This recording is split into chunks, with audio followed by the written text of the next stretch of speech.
გზებისა და წყალმომარაგების სისტემის მოსაწესრიგებლად ახალციხის მუნიციპალიტეტში წელს 4,5 მილიონი ლარის ღირებულების პროექტები ხორციელდება. Სამუშაოები რეგიონული განვითარებისა და ინფრასტრუქტურის მინისტრის მოადგილემ დაათვალიერა. რეგიონში საერთო ჯამში 19 ინფრასტრუქტურული პროექტის განხორციელება მიმდინარეობს.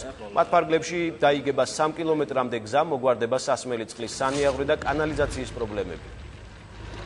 დაახლოებით 20% ქალაქისა აქტიურად გაუვალი იყო გზებთან მიმართებაში, რაც ბოლო 10 წლის განმავლობაში ვერანაირად ვერ მოხერხდა ამ პრობლემის გადაჭრა.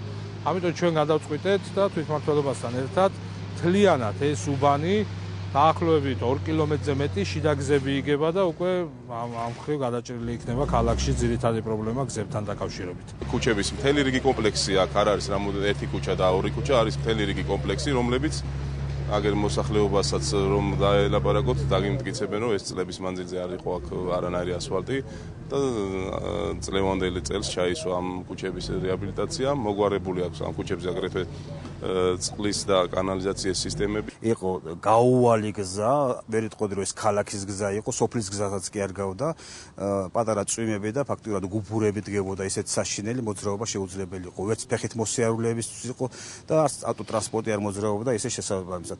დღეს მდგომარეობთ, როგორც მოგეხსენებათ, უკვე გაკეთდა ასფალტის საფენი დაეგო, რომელიც ალბათ შედარება არ შეიძლება იყოს.